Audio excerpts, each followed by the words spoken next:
Hey everybody, welcome to Sid's Little Corner of the Internet. We've got another Transformers review coming your way. This time around we're going to be taking a look at the Transformers Legacy Buzzworthy Bumblebee Heroic Maximal Dinobot. So this is a re-release of that Kingdom War for Cybertron Dinobot that we got a year or so ago. He looks pretty good, but let's go ahead and take a look at that packaging to start off with. So there you have your big gaping hole. You've just got Transformers Legacy up on the top right there. And you've got the Dinobot artwork in his alt mode, looking pretty good and raptory there. He is the Heroic Maximal Dinobot. And there's his bot mode, looking pretty good. On the back, you have your product shots. He is the Heroic Maximal Dinobot. Transformers Legacy, you've got all your warnings. Sad baby, babies afraid of dinosaurs. And then over here on the side, you have that artwork. Down low, you have that information. This is not listed, but he is a Voyager class sized figure, so for those who don't know, that's what you're looking at here is a Voyager price point and Voyager size. Alright, so now that we've got all that out of the way, let's go ahead and take a look and see what came inside that box. Behold, laid out here before you is everything that came inside that box, and we'll start right over here with your little sheet of warnings. Yay, good to have another copy of those. And then you have your instruction booklet, so that's always helpful. And that leaves you with the two accessories that you see here, so we're going to start over here on the right. This is his rotating blade. So this fits inside the spinning sword and or tail, and it is exactly like the one that we got with the Kingdom version, except it's molded and painted in a different color. So pretty decent sculpt work there. You got your little handle down there where you can plug them in two different ways. I do have a paint chip on mine, so not the happiest about that. But yeah, there it is. And then moving on, this is the tail slash spinning sword. So we'll see all these outside details when we get to him in his alt mode. So let's go ahead and open this up. So what you do is you just crack this bad boy open, and there you have it. So you plug this into his hand right here, and then you can pretend that he's spinning this really fast, a la propeller style. And you have this almost fleshy, organic looking color inside. So, you know, if you like that, great. And a little bit of sculpt work right there. So what you can do with these two, for the alt mode storage, you just plug the tail in, and then you can collapse this up and snap those together, and then you have your Dinobot tail. But if you want to use them together as one weapon, you certainly can. So you just split these open, and just like that. There we go. And then you can do that. So that is something you can do with that if you choose to. Or you could just hold it and spin it. Whee! It's always fun. Wait. Oh, he's in the way. Nope, that does not work. Anyway, alright, so that is it for the accessories. So let's go ahead and bring in Mr. Dinobot and take a look at his details. Here he is, that painted and molded in a different color from the original Legacy Dinobot. So this is the exact same thing as that War for Cybertron Dinobot. So you're going to see a lot of similarities here between these two guys. But we'll start with one of the major differences, and that is the head. So you do get a new head here. Now there was a release, a Grimlock release of this mold that used this head just in a different colors. So it's not like this is brand new. This is just a new head for this color scheme, I guess. But it still looks pretty cool. I do very much like it. You got those beady yellow eyes in there. And nice sculpt work going along. I do like this blue. So it looks pretty good. Even from the back, not a bad looking head. Coming down to that chest, you got a whole lot of Dinosaur happening here, which we saw with that War for Cybertron Dinobot. Just molded in that, I guess, fleshy pink color. And then you've got a nice copper crotch. Who wouldn't want one of those? Good sculpt work in those legs, and then coming down to that copper orangish kind of leg setup, and then pink feet or fleshy feet, whatever color you want to call this. It's kind of pinkish to me, but hey.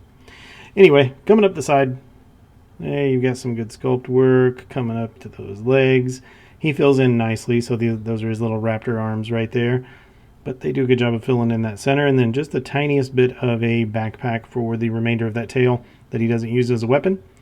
And then coming over here to the arms. So shoulders are looking good. Very muscly, very sinewy arms. And coming down to those fingers. So be really careful when you shake hands with this guy because you might get hurt. But the nails are painted nicely. So that's always good to see. And coming around to the back. He looks good from the back. I mean, no complaints. He just works. So a couple of hollow areas on those arms. They're not really bad though. If you're going to have them anywhere, have them in the back. So you've got the hollow areas there, hollow areas right there. Just saving a few grams of plastic where they can. And then he's got that Dinobot. And then some detail down there. Now one thing that I do find peculiar that is different than my War for Cybertron Dinobot is he's very, I don't want to use the word loose, but he's wiggly in the waist. So if I hold him up, you get a little bit of waist wiggle there. That wasn't there in my War for Cybertron Kingdom Dinobot. So just it doesn't affect the actual waist joint itself is tight. He's just got wiggle in his waist. So you don't know, maybe he's picking up dancing. So anyway, on to the articulation. So at that head, you can look up that far, you can look down that far, you can get a little bit of side to side, you can go all the way around. Shoulders are, the entire arm really is great, so the shoulders are great. So you've got a joint right here where you can bring them all the way up like that if you want to, and then separately you can bring them up that far and down that far. So nice range of motion there. You do a bicep rotation. Down here at the elbow, you get just over 90. And then the hands and the wrists are great. So you do get full wrist rotation. And then you can bring the entire hand up that far, down that far. And then you can open these fingers up that far. And then close them on each other. So just all kinds of great things you can do with these shoulders. Matter of fact, hey, put them up. All right, so coming down to that waist. So you do have the loose waist, but the actual waist rotation itself is nice and tight. So he's going to hold that, no problem. Coming down to the hips, so you can, if you watch out for this geometry right here and give that a little bit of a backwards twist, you can get some fantastic splits out of him. So he's going to be a break dancer. Yep. So good split right there. I mean, that was a full Van Damme, so congratulations to him on the full Van Damme. Kicking forward that far, kicking backward.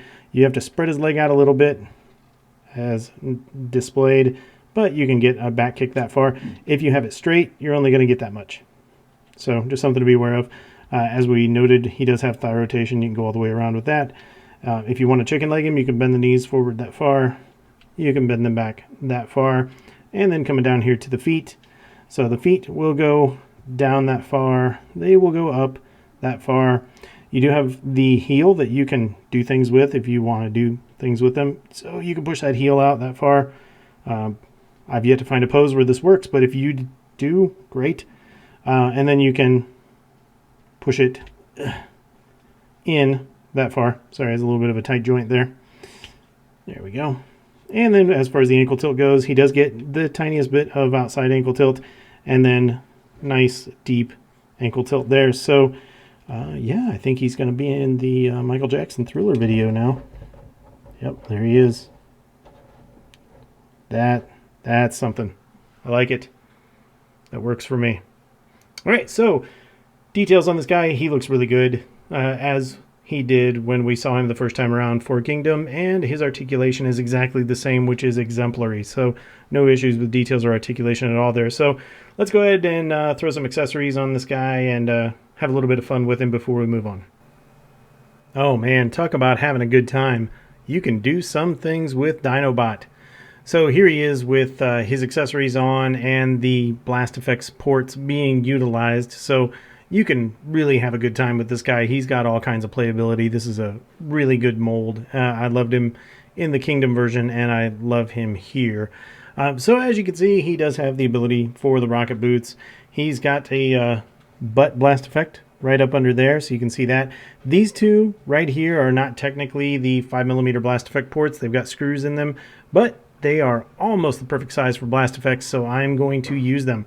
And then you've got a mod here on those hips, and of course his weapons have blast effect compatibility as well, so I can't say enough good things about that. It's great to have weapons that have blast effect compatibility, and as you can see, right up there under that tail, he's got that 3mm port for a flight stand if you want to utilize that. So yeah, this guy can be a lot of fun. You can really do some cool stuff with him. So if you didn't have a chance to get this guy in his Kingdom version, then I would say certainly pick him up in this version, because there's just all kinds of fun to be had there.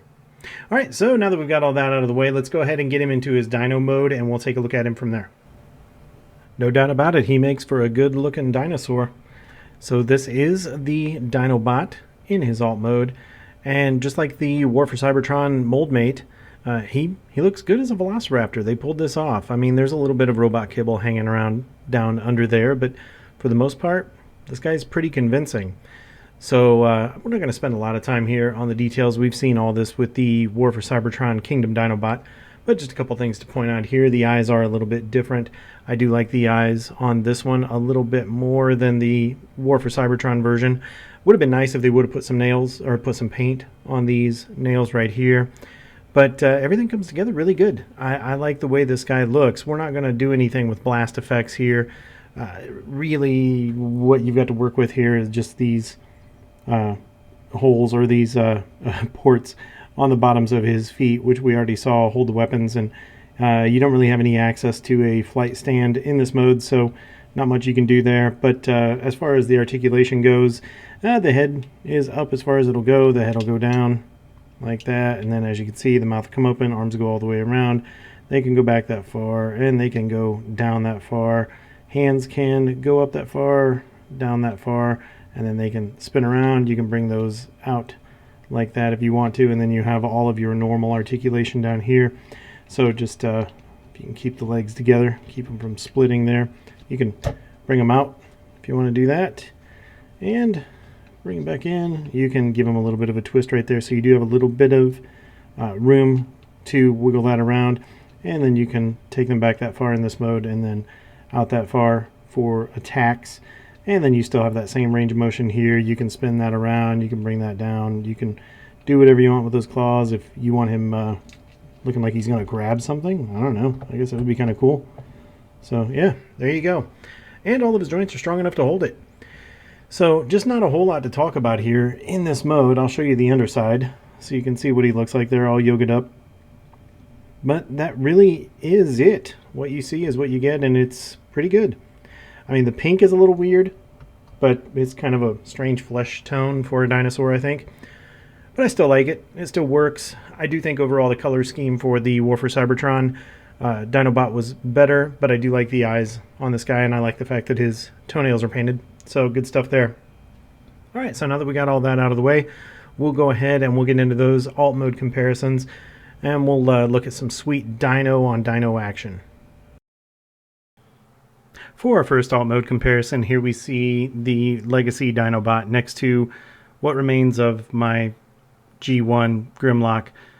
Imagine, if you will, that there were a T-Rex head here, and you could see that they're similar in scale when he has a head. So there you go.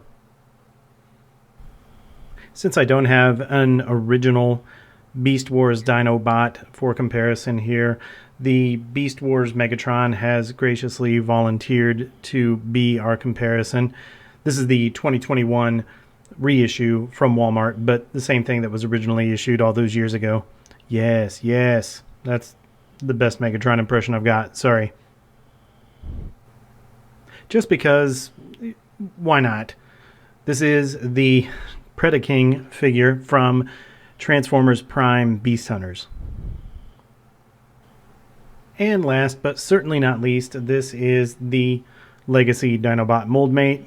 This is the War for Cybertron Kingdom Dinobot. So as you can see, there is no difference between these two figures whatsoever, except for the color of the molded plastic and the paint applications, other than those eyeballs. So you can see here that Dinobot over here has more of those round pupils, whereas Dinobot over here has those slit pupils, which makes me think he might be venomous. I don't know, maybe.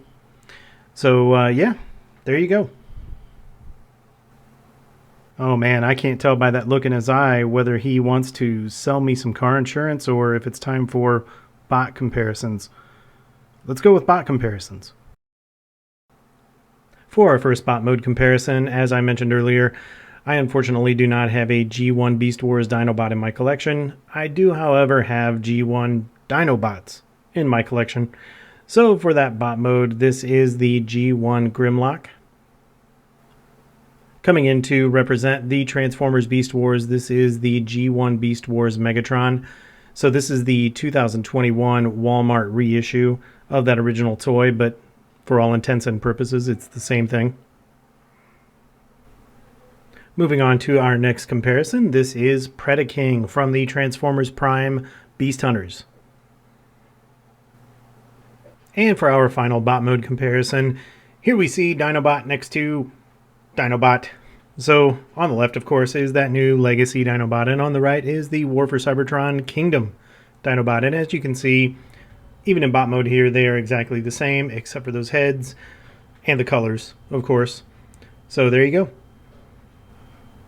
I'm starting to get the feeling that if I had a staring contest with Dinobot, he would win. I have yet to see this guy blink.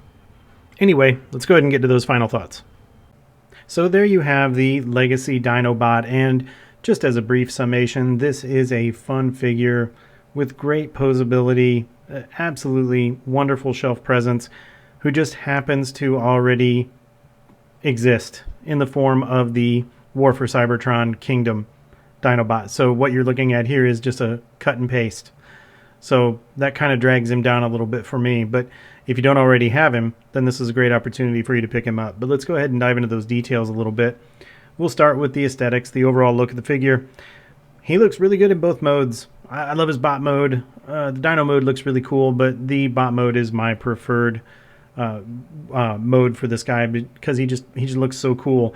Really about the only thing that I could say is, he has no paint on his dino hands, so his dino fingernails for the hands, not the toes, but the fingers, there's no paint there. And his overall color scheme is just kind of weird. It's like a weird fleshy pink that's, I don't know, it's okay. I love the head, but I don't know how I feel about that pink. But everything else, I mean, he just comes together and looks really cool. Definitely stands out on your shelf. I'm going to give him a 9 out of 10. Now, moving on to Articulation. Hey, just like with the War for Cybertron Kingdom Dinobot, this guy is going to do about everything you want him to do. He's got joints everywhere, and I love those arms and those hands and everything that you can do with this guy. For a Voyager class figure, boy, you just get loaded with articulation here. Really, I guess minor complaints would be, you don't get an ab crunch. And in the Dinosaur version, or the alt mode, it would have been nice if you could have turned the dino head a little bit. You can move it up and down and you can open that mouth and close it, but you can't turn it side to side. So those are really minor things in the grand scheme of the whole deal here. So Articulation, I'm going to give him a 9 out of 10. Moving on to accessories, I'm going to ding him here a little bit with accessories simply because he's a cut and paste job. The accessories that the original Kingdom Dinobot came with, really cool. These accessories are really cool. They do have blast effect compatibility, which is nice. But they're the same things we've already seen. So I'm not going to score him as high as I typically would. I'm going to give him a 7 out of 10 for accessories. Moving on to quality. He does have a few issues here. So similar to the War for Cybertron Dinobot, again, I hope these issues are not systemic. I hope they're just on my copy. But my War for Cybertron Kingdom Dinobot and this guy both have the same issues, with the joints in the ankles being a little bit weak. Not weak enough to not hold him up, but just kind of rocking back and forth. Those joints are a little bit weak. And oddly enough, on this Dinobot, not my Kingdom Dinobot, but on this one, he's got that wiggly waist.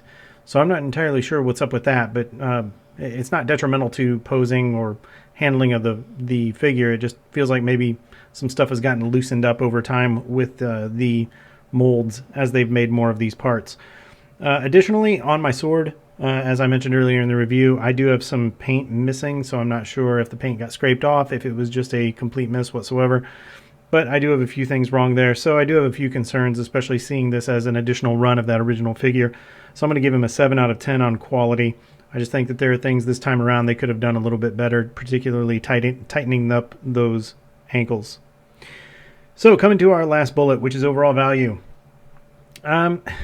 If this was the first time I would have seen this mold, I would definitely give him high marks. But again, same thing. This is a cut and paste of that Kingdom Voyager Dinobot. And I paid $30 US at a Target. I found him on a shelf in the wild at Target. He's starting to show up everywhere. And man, 30 bucks is really starting to push it to buy this figure twice. So I'm not going to score him very high on value here. I'm going to give him a 7 out of 10. He's definitely worth picking up if you don't already have him. But for those of you who already have the Dinobot, $30 might not be worth it. So with that, that is going to bring us out of a grand total out of 50 points. The Legacy Dinobot gets 39 out of 50, which puts him at 78%. So don't let that score fool you. It's a little bit of a low score, but it's really a low score mostly because this guy's just a cut and paste. He's just another rendition of an already existing figure. So if this would have been the first time that I'd seen this guy, I would have scored him way higher. I do think he is an incredible design, an incredible figure for a mainline Transformer. So no doubt about that. I would definitely recommend you picking him up if you didn't get a chance to get the Kingdom Dinobot. Not to mention, I do really dig that head sculpt. It's a fun looking head sculpt. So, but with that, I'm going to give him a soft recommendation if you don't already have him. So there you go. So with that, that is going to wrap up the review. I hope that this video was informative and entertaining. And if you haven't already done so, be sure to hit that like button. Be sure to subscribe. And if you want to, feel free to leave us some comments and let us know what you think about this guy. So until we see you in the next review, take care.